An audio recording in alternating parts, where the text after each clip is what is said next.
మా పిల్లలకు 10 కోట్లు సంపాదించాలి, సేవింగ్స్ పెట్టాలి, ఉద్యోగాలు చేయాలి, ఫారెస్ట్లో ఉండాలి, ఫలానా కంట్రీలో మా పిల్లలు ఉండాలని ఒక ధ్యాస మాకు లేదు.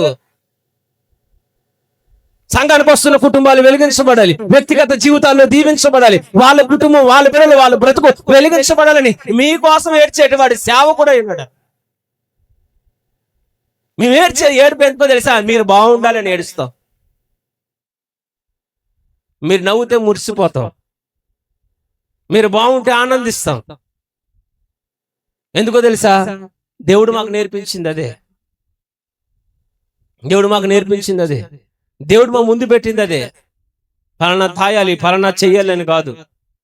మా సంగతి దేవుడు చూసుకుంటాడు, మా పిల్లల సంగతి దేవుడు చూసుకుంటాడు.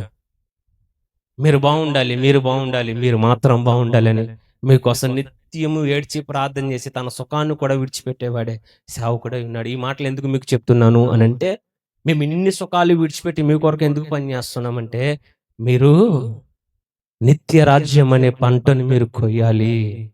మీరు క్షయమైపోతున్న దాన్ని కోస్తారని కాదు మా జీవితాన్ని మేము అర్పించింది.